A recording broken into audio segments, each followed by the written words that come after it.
Yeah, they're strong people, they're smart people. Iran যুদ্ধে মার্কিন president চেয়েছিলেন রেজিম তথা শাসন পরিবর্তন করতে, কিন্তু ট্রাম্প ক্ষুণ্ণাক্ষরেও বুঝতে পারেননি যে তার জন্য কি অপেক্ষা করছে তেহরানে। 1 মাসের বেশি সময় ধরে চলা যুদ্ধে ইরান আমেরিকাকে বুঝিয়ে দিল ঠিক কত ধানে কত চাল।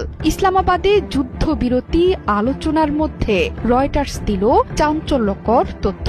কাতার সহ বিভিন্ন দেশের ব্যাংকে আটকে থাকা ইরানের জব্দকৃত সম্পদ ছাড়তে সম্মত আমেরিকা। জ্যেষ্ঠ ইরানি সূত্রের বরাত দিয়ে রয়টার্স জানিয়েছে, পাকিস্তানের রাজধানী ইসলামাবাদে ওয়াশিংটনের সাথে চলমান আলোচনায় সমঝোতায় পৌঁছাতে এটি গুরুত্বপূর্ণ আন্তরিকতার লক্ষণ বলে স্বাগত জানিয়েছে তেহরান।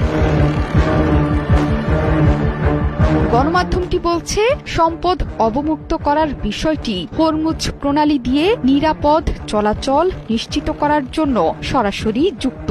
ধারণা করা হচ্ছে আসন্ন আলোচনায় এটি একটি প্রধান ইস্যু। তবে যুক্তরাষ্ট্র ঠিক কত অর্থ ছাড়তে রাজি হয়েছে সে বিষয়ে নির্দিষ্ট কোনো অঙ্ক উল্লেখ করেননি ওই জ্যেষ্ঠ সূত্র। আরও একটি সূত্রের বরাত দিয়ে রয়টার্স বলছে, কাতারে রাখা ইরানের $600 কোটি জব্দ তহবিল ছাড়তে সম্মত হয়েছে মার্কিন যুক্তরাষ্ট্র। এই ব্যাপারে যুক্তরাষ্ট্র অথবা কাতারের পক্ষ থেকে কোনো মন্তব্য আসেনি।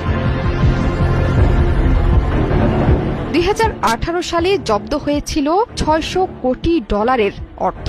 2023 সালে যুক্তরাষ্ট্র ইরান বন্দি বিনিময় চুক্তির অংশ হিসেবে এটি ছাড়ের কথা ছিল। তবে 7 অক্টোবর ফিলিস্তিন যুদ্ধ শুরুর পর সেই তহবিল আবারও স্থগিত হয়ে যায়। সে সময় মার্কিন কর্মকর্তারা জানিয়েছেন যে ভবিষ্যতে এই অর্থে থাকছে না ইরানের প্রবেশাধিকার। প্রয়োজনে পুরো হিসাবটি সম্পূর্ণভাবে জব্দ রাখার অধিকার আছে ওয়াশিংটনের। এই তহবিলের উৎস দক্ষিণ কোরিয়ায় ইরানের তেল বিক্রির অর্থ।